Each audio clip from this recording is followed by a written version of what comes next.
Hello again and welcome to the Situation Room, coming to you live from our studio here in Accra. As you are aware on Situation Room, we talk pure politics. Today, we are talking about the governing National Democratic Congress. As you're aware, President John Dramani Mahama in 2028 will not seek re-election. The party will be electing another person or a new candidate who will lead the party go into the election of 2028. As you're aware, the MPP is preparing for theirs. But already within the NDC, we've seen what many people describe as submarine campaigning for some individuals who are hoping to succeed President John Dramani Mahama.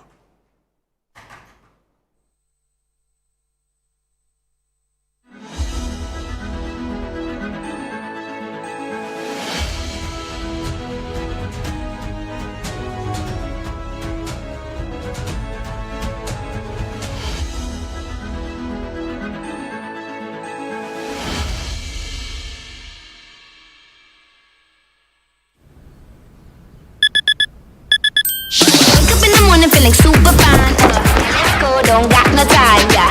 Turn it up, I'ma strut my stuff. You see me walking on the block, can't get enough. Like, nobody can touch me. They wanna be like me, but I got no time to get up, get up, get up. Now let's go. We gotta move on up. We gotta move on up. We gotta move on up. We gotta play me for. It's go time. We gotta move on up. We gotta move on up. Call me. We gotta move on up. We gotta move on up. Now let's go. Beautiful. Get up. Wow. Get up, let's go. Decent cross, wasn't going for it. And towards goal. That's a superb finish. When it's go time to supercharge your hustle, make it go time for Go TV. Get up, now let's go. Love it.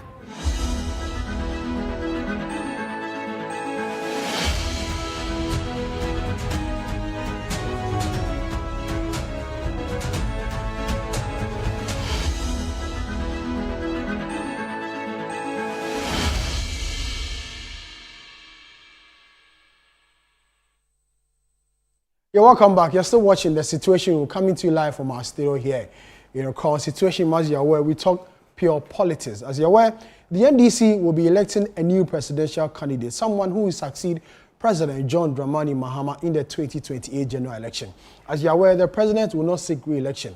And in recent time, he has publicly announced that there's no way he's going to be on the ballot again. It means the NDC, as a political party going into the election of 2028, will need a new face, a fresh person who will be on the ballot to contest with the MPP. As you're aware, the MPP said on January 31st, 2026, they will be electing a new presidential candidate. 5 individuals are campaigning for that particular slot. We've had enough conversation about the MPP, and I'm sure you know who the individuals are. Today, the focus is on the NDC. Already, we've seen what many people describe as submarine campaigning within the NDC.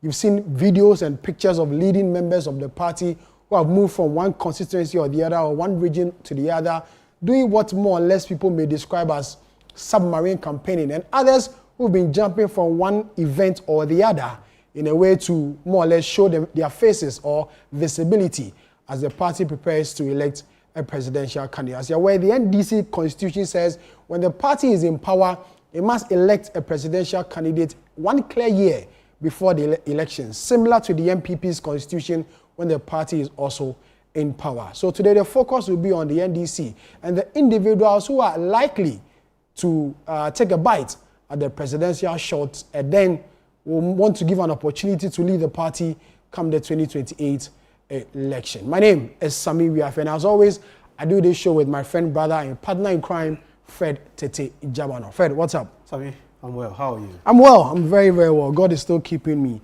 This week has been an interesting one, if you ask me. Yes, we have been here for a while. 2 weeks. Well, last week we were doing the Asante Hime's funeral. Yes. Rich tradition. I enjoyed the funeral. Yes, I did. It showcased the real Ghanaian tradition, and I think we should give some kudos to well organized. Asante We are told man. there will be another one when the new Queen Mother is officially sworn in. I'm sure that'll be the coronation of the new Queen Mother. But yes, we've been off about 2 weeks, and in that 2 weeks, a lot of things have happened.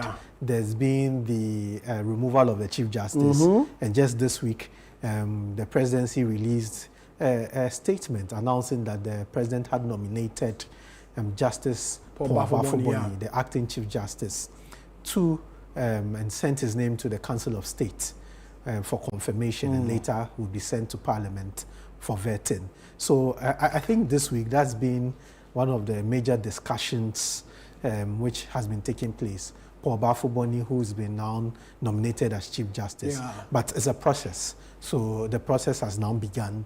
The president has made a nomination. The president is expected, the Council of State is expected to consider the president's nomination. If they approve of that nomination, that name is now sent to Parliament, where there would be a vetting of a sort of the Chief Justice. Then after the committee vets, the appointments committee vets, will be sent to the preliminary for approval or disapproval. So the process has started. We'll see how it goes. So whilst that is happening, the removed Chief Justice, the former Chief Justice, has also gone to court. And he is asking for certain reliefs, which some including the fact that she should still remain a Justice of the Supreme Court. Even though she's been removed as Chief Justice. One of the arguments is that the fact that she's been removed as Chief Justice doesn't mean that she loses her seat as a Justice of the Supreme Court. So that's also there. And in relation to all these two, the Bar Association has also come in for discussion. Yesterday, the Majority Chief Whip, alongside two others, a private legal practitioner, and the Law Society, also headed to court, asking for an interpretation of the Constitution with regards to the GBA, the Ghana Bar Association, saying that the Ghana Bar Association cannot be the sole association representing lawyers in the country. And they think that that is wrong.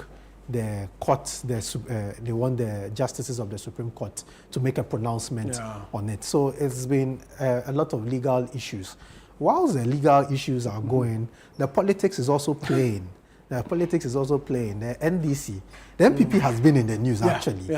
They are still in the news. They are still in the news. This week, their presidential hopefuls went for vetting. All 5 were vetted the vetting process is done. We are waiting for the report of the vetting committee. They've all hit the road to start campaigning. Whilst they are doing that, since the beginning of the year, the MPP's presidential primaries has always been dominated media conversations within the political space. But in the last 2 weeks, the conversation started changing a bit. Even though the MPP were still there, the NDC was also coming up. Why? Because the Chairman General, the national chairman of the National Democratic Congress, decided that he was going to go for a thank you tour. Which came as a surprise to a lot of people. Which came as a surprise to a lot of people, because don't forget that in the last month or two, the president himself had gone around the country, gone to some regions on a working visit and also a thank you tour put together. Last week, there was an announcement of General Mosquito, Johnson Esedu Nketia, announcing that as national chairman of the party, he was also heading across the country to go and say thank you to party members who had supported the party and ensured that the party won that decisive victory in the 2024 elections. This has come up for debate. There are people within the party, like Ras Mubarak, who have raised concerns on the capacity of the chairman to go around and do this thank you tour. There are people who believe that is the leader who was the leader of the party. The chairman still remains chairman of the party and helps in the running of the party, putting the party base together. So it's only fair for him to also go around to say thank you. The chairman himself, in some of his interactions with some party base during his campaign tour or the thank you tour, indicated that during the campaign in 2024, he took charge of the parliamentary elections. So whilst the presidential candidate at the time, John Mahama, was running the presidential elections, he was tasked with the duty of going around the country to also ensure that they do well in the parliamentary elections. And what did they do? They did very well, overwhelmingly well, having more than 2/3 in parliament. So he feels that it's also an opportunity for him to go back to the base of the party to say thank you. Whilst General Mosquito is going about this thank you tour, there are people who are also pointing hands at one of a very influential person within government, the Chief of Staff, Julius Deborah. Why are they pointing fingers at Julius Deborah? They say Mr. Julius Deborah has started a work with Julius. So he started a work with Julius. What is the work with Julius? Chief of Staff Julius Deborah has decided now that he's going to ensure that he promotes keep fit. And Staying healthy. Staying healthy. Which is very important. Which is very, very important. And the Chief of Staff, as we are told, before he even became Chief of Staff, is one person who usually would engage in a lot of walks. So as Chief of Staff, he's now gotten a lot of people to follow him. So they have been on Saturdays, they go for the walk with Julius. And this has expanded. So this usually was taking place within his community. Now it's moved from communities to social events or institutions, and even party-based. The last one was the walk in Medina, where you saw some figures within the NDC join the Chief of Staff with this walk. It is also believed that this particular walk is also a way of trying to put himself out. That's what some people believe, that he's trying to put himself out for the presidency, the flag bearership of the party. People are saying, why are these two gentlemen doing this at this time? Isn't it too early? Why wouldn't they wait for the president to run his term, set up a government, ensure that they fulfill most of the promises they have promised as Ghanaians before they start all this? There are people also believe that, look, once you ended the elections, everybody knew that the president was not going to go again. There were rumors about the fact that the president may contest, which the president came back to debunk and said he had no intentions of running for president after his tenure. So then people now need to put themselves in positions where they can go and run for the flag bearership when the race is opened. So it's the belief of some people that these people are doing this to ensure that they are in the news, to get in touch with the party base who would be voting for a presidential candidate. And in Ghana parlance, they'll say they want to start. They want to start before everybody. So this has been the conversation within the NDC. As these things were happening, a month ago, the Global Info Analytics, led by Musa Dankwa, went round to check with people within the NDC as to who their preference would be for a flag bearer come 2028. And his report was quite interesting. In the report, we are told that majority, which is 39% of the people they spoke to, who are delegates of the NDC and supporters of the NDC, prefer the finance minister, Dr. Keselato Forsen, to lead the party. Okay. But he has not showed any interest at all. Interestingly, Keselato Forsen has not come out or given any indication or shown any sign of wanting to lead a party. But then, what people say is that in the early part of the government, he's handled the economy so well. Where you saw for the first time the exchange rate, the CD performing very well, where inflation is dropping. You've seen quite a friendly business environment. So to them, if Keselato Forsen is doing this, and one of the major issues of the country is our economy and how we can make the economy better, and in his first 3 months, he's done this, then he's in a better place to lead the NDC come 2028. But this would also depend on the fact whether he's able to sustain the momentum as it stands now. Yeah. Whether he can sustain this for the next 4 years. And in sustaining this, how he's going to connect it to the base of the party. Don't forget that if you look at the NDC and the MPP, usually one of the issues they face, especially as finance ministers, is the fact that party members turn against them as finance minister. Why? Because they believe that the finance minister may not be releasing funds to help party operations. They may not be releasing funds to help some developmental projects within constituencies. Yeah. So this will come to play when it comes to Dr. Keselatu-Forson. But as it stands now, per the Global Info Analytics poll they released, Dr. Keselatu-Forson is leading with 39%. Okay. Then it comes next to the Education Minister. Haruna Idrisu. Haruna Idrisu. The kingmaker in the Tamale Metropolis. Yes, or the Northern Region in general. Yes, the Northern Region. Very powerful, very influential within the party itself and up north. Haruna Idrisu entered parliament at a very young age, from Nooks into parliament as an NDC member. He was youth organizer. He's grown, held so many ministerial positions, became minority leader, till that's his removal by who? General Mosquito-led executive. Till then, he was on the ascendancy.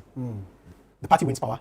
He performs well. Don't forget that Haruna Idrisu was the one leading the party in the north, the northern part of the country. So he took charge of the campaign. And what happened? He produced and provided the votes, the needed votes they needed. The party needed to win power in 2024.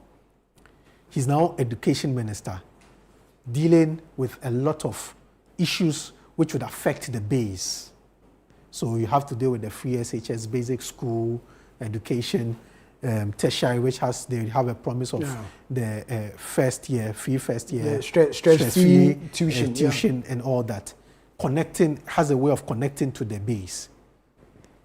Per Musa Dankwa and his team, when they spoke to people within the NDC, 28% of them feel that the education minister, Haruna Idrisu, is also best placed to lead the party. Then comes to the national chairman of the party. What's the track record of the national chairman of the party? General Mosquito started as a cadre. He has an excellent track record when it comes to the NDC. He started as a cadre, went into parliament, became a deputy minister, stayed his term in parliament and decided on his own terms to leave parliament.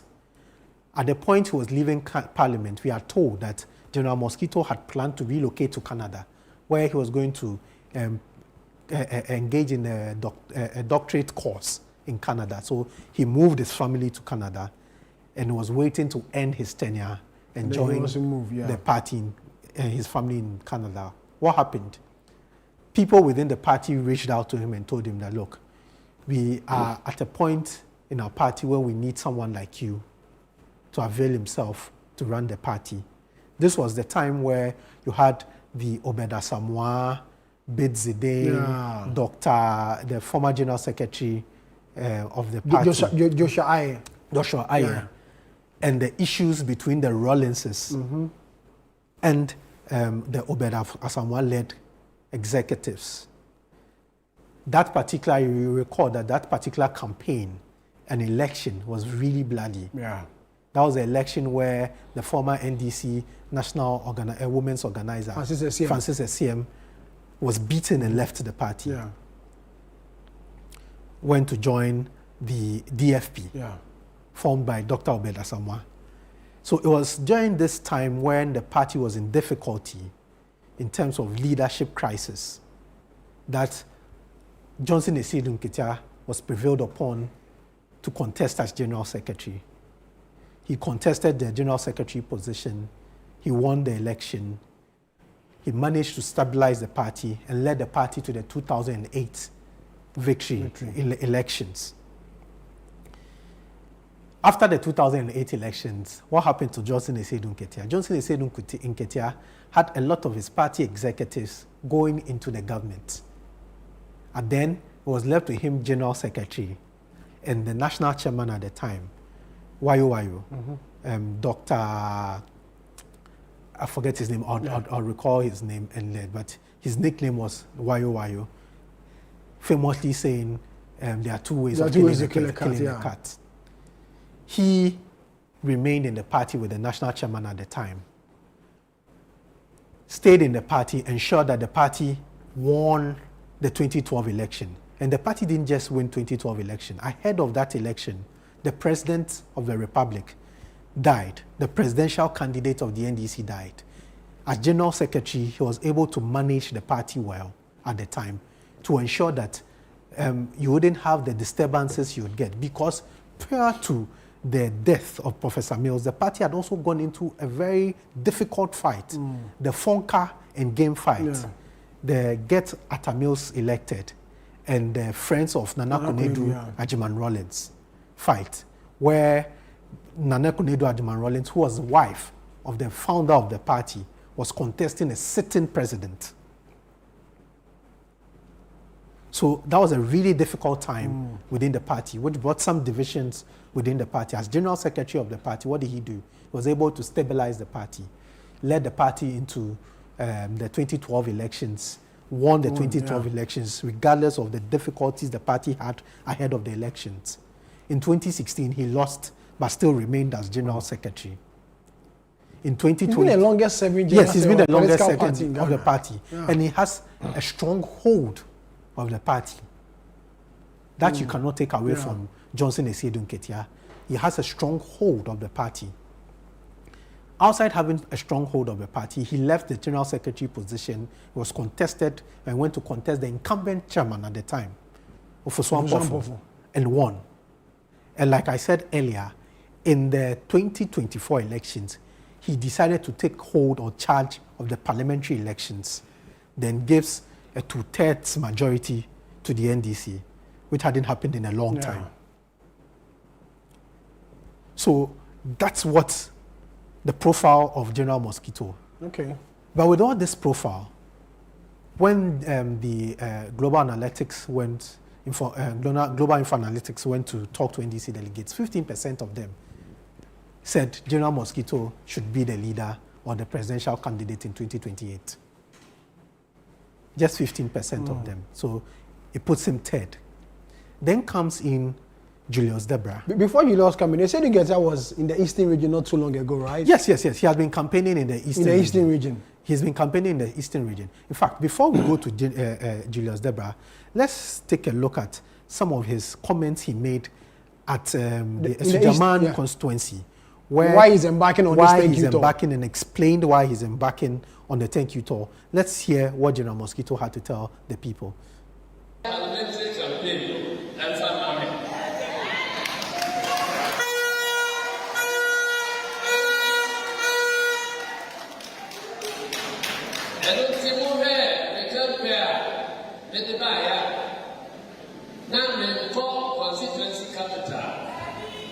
Regional capital.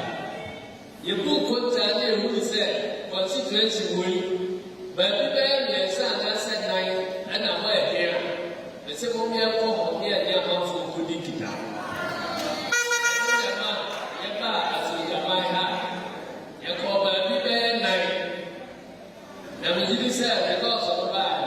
Who said that they are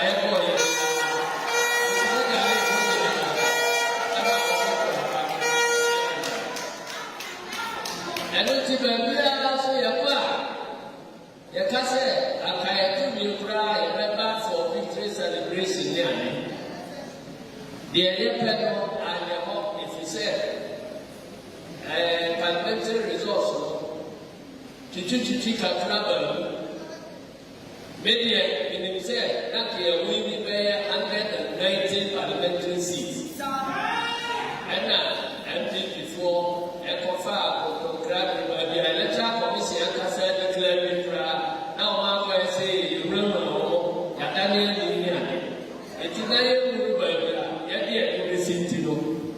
and I see a essay about Madame Marcelo.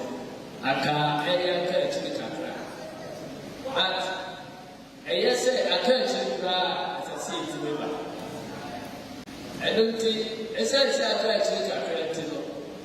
Now, among folks who say, you better to decide the MP before you are here. Now, fair nice one.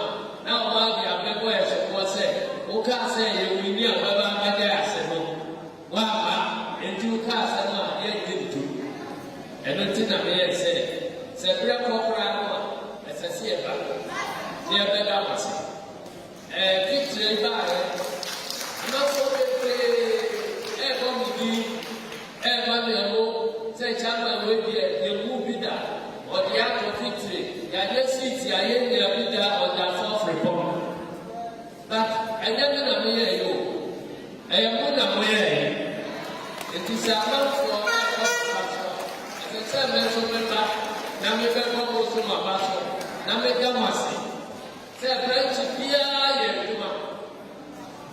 now, we didn't say, your father told me a big Kukua. I say, oh, and then change the branches for you, then you will say, well, dear, and you might have the market. Why yet, I'm a So that was General Mosquito, Johnson Isidun Ketia, national chairman of the NDC. And you heard him why he was going around. Yeah. He felt that he believes that it's time to say thank you to the people. And his point is justified. No, it's justified. It's justified that after he came to them, and you heard him say that when he came, he didn't go to the regional capitals. He went to the trenches, to the districts, to various polling stations to go and campaign, because that's where he believed that the votes would come for the MPs. So that's what he did. So he has justified his reasons for going for the thank you tour, telling people that no, your reason that your thought of me wanting to run as president and start campaigning is wrong. But then they still believe that it is a subtle way of campaigning. And interestingly, in his campaign tour, where did he choose? The Eastern region. The Eastern region where his opponent, we are told, comes from. Who is this opponent? The Chief of Staff, Julius Debra, from Suhum. Yeah. Suhum and Kwao. Yes, from Suhum and Kwao. Or in the Eastern region. Or in the Eastern region. Contested parliamentary elections in Suhum, lost. But originally from Kwao and Suhum, or in the Eastern region. A real blood from the Eastern region. Even has some connections to the Gadangbe part of the Eastern region. So that's Julius Debra, Chief of Staff. Apart from his walks and his interest in getting people to keep fit, what has Julius done within the NDC? Julius has been a long-standing member of the NDC.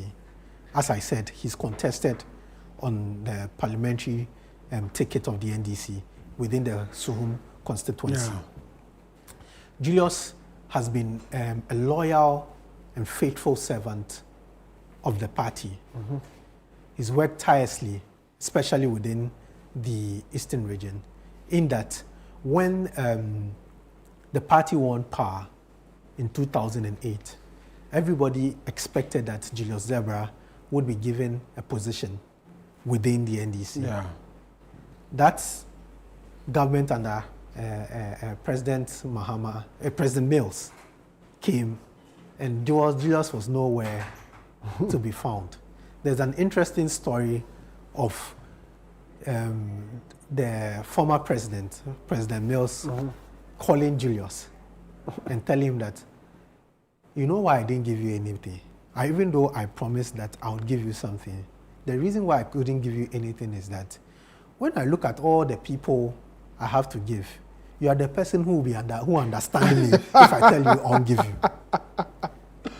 So that's the level of loyalty and humility that the Chief of Staff is said to have.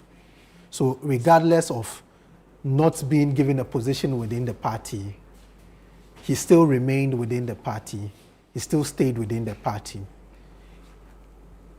when the President Mills, after some time, I think later in the government, he was then made the Greater Accra Regional Minister. Greater Accra Regional Minister, sent to the Eastern region where he came from, still served. He became local government minister. And don't forget, it was the tenure of Julius Debra where we saw this monthly cleanup, sanitation days, the National Sanitation Days. As local government minister, that is where Julius Debra introduced the sanitation day. As local government minister, he also kept touch with the people within the party, the grassroots of the party. He was one of the few people within the party whom people could easily go to, and very relatable, very open. That's who Julius Debra is. When you speak to members of the party, he's somebody who doesn't hesitate to help people within the party. So within the Mahama government, somewhere in 2014, 2015, whereabout, where there were concerns about the then Chief of Staff, Prosper Bani, where the party was unhappy with the Chief of Staff because they believed that the Chief of Staff was not able to play his role of mending the gap between government and party. So there were so many people who were calling for the sack of Prosper Bani at the time. The president heeded to that call. But then, who had to replace Prosper Bani? They needed someone who could fit in that role of Chief of Staff, who is able to manage the government in terms of the ministers and also manage the relationship between the government and the party. In the conversations, the party and the government agreed on one person, who was Julius Debra. So then Julius was named Chief of Staff. And during his tenure as Chief of Staff, a lot of the noise you heard during the tenure of Prosper Bani was not there. Because then he brought to bear his ability and gift to deal with people. To be able to mend and resolve issues. In that, after the party's presidential primaries and parliamentary primaries, when he was Chief of Staff, some few months to the elections in 2016, you'll recall that Julius Debra alone was given the duty to go around the party.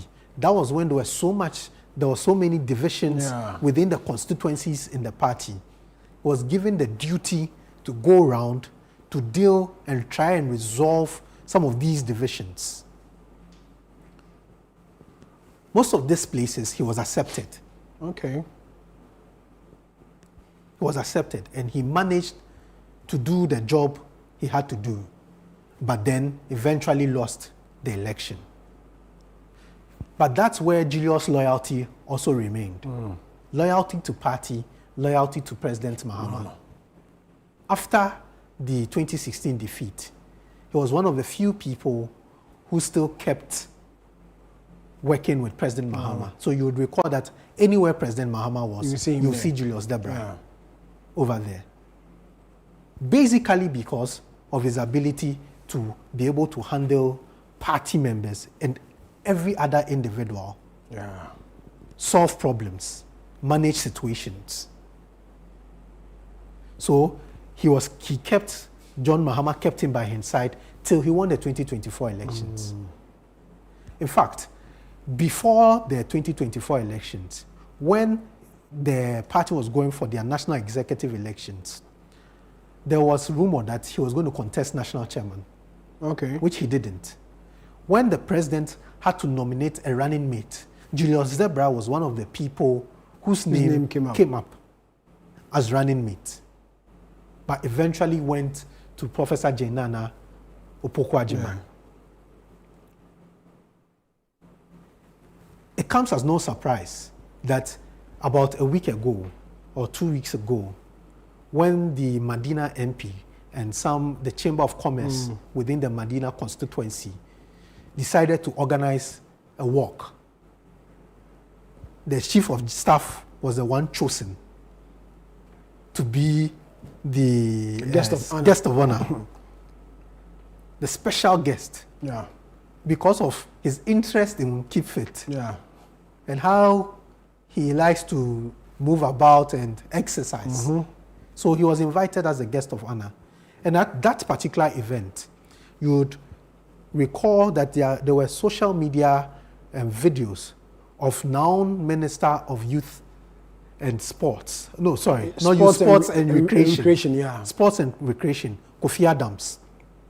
Where Kofi Adams spoke about why he believed that Julius Debra is really loyal to the party and is a good person to, he didn't say it outrightly, but he made it look like Julius Debra is really a good candidate. So let's take a look at that video and hear what Kofi Adams really said about Julius Debra at that walk.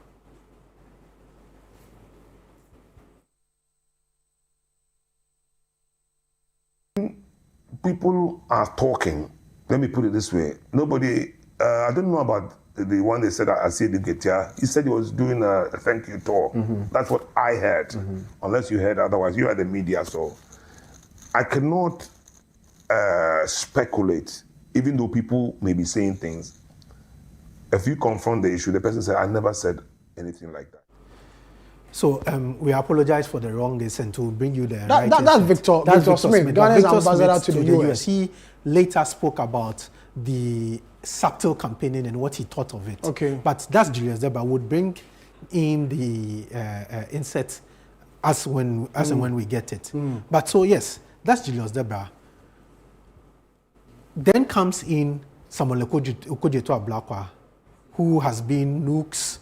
He's been Deputy Education Minister.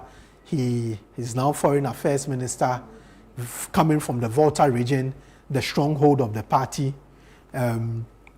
He has a lot of support from young people, whilst in the minority in Parliament. He's a four-term member of Parliament, whilst in the minority in the last term of the Akufo-Addo government.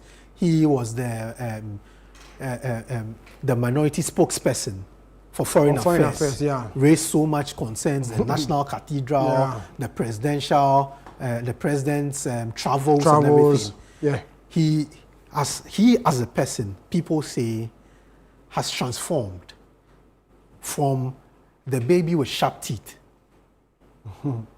as described by President Rawlings, to that man who is well respected within the party and amongst people outside the party. His attitude, his way of speaking, compared to the very beginning, has changed. He's won the hearts of so many people. Yeah. And so far, he's been the only candidate who really is an MP from the Volta region and comes from the Volta region. So, yes, that is Samuel Okudzeto Ablakwa, who comes safe in the global info analytics thing. Before we go to Senator Rawlings, let's go back and listen to that audio or that video. Watch the video where Kofi Adams spoke about Julius Debra during that walk with the executives of the Medina Chamber of Commerce. Honorable Chief of Staff, I'm happy to be a part of this all-important occasion. So when I got the invitation, I began to ask myself, wow, the choice is right, the venue and everything appropriate, and the personality selected for this occasion very special.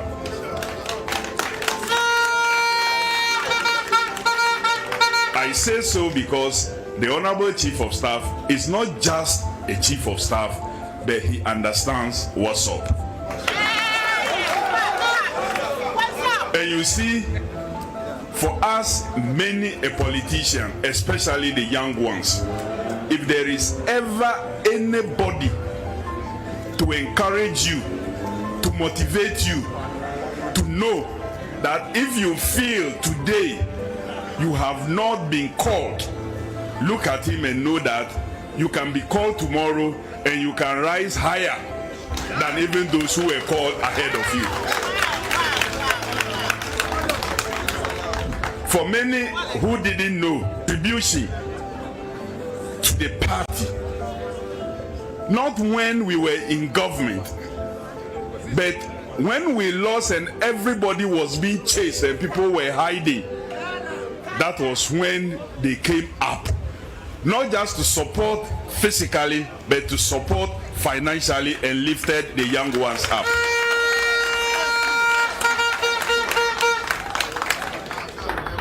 He wasn't doing this only in his region, the eastern region. He extended it to then my region, where I was the regional youth organizer in the central region. He went further to the western region and many other regions.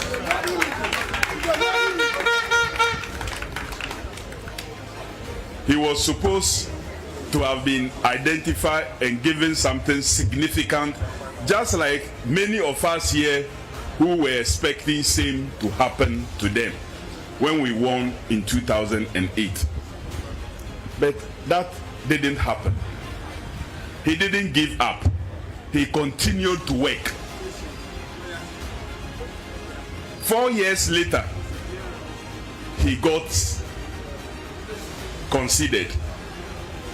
Just about a year, he was lifted from what he thought was due him in 2009 to become in charge of all the regional ministers and MMDCs. They moved him to local government in such a short time. In another short time, he, who was not considered earlier, was lifted to become the chief of staff who supervised all ministers.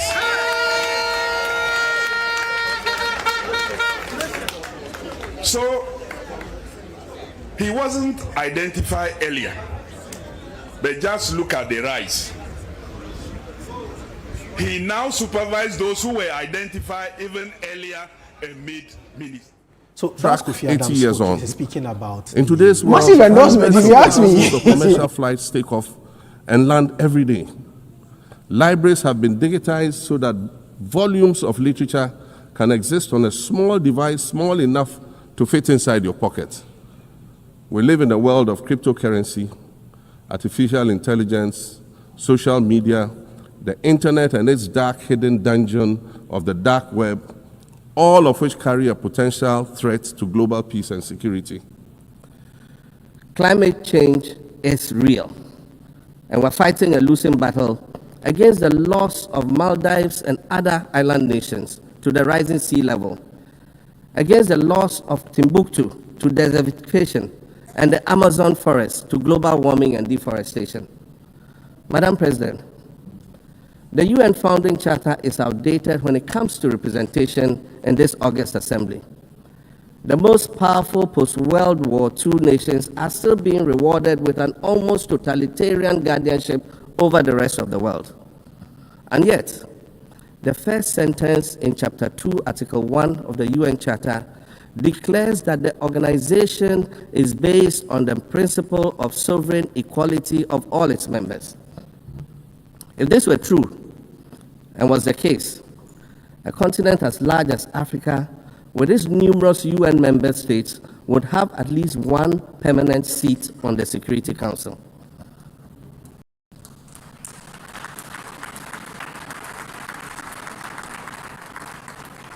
Furthermore, we believe that veto power should not be restricted to only 5 nations, nor should it be absolute. There must be a mechanism in this House for the General Assembly to challenge a veto. No single nation should be able to exercise an absolute veto to serve its own interests in a dispute. In 1995, during the 50th anniversary of the United Nations, Nelson Mandela stood in this very spot, and he said, the United Nations has to reassess its role, redefine its profile, and reshape its structures.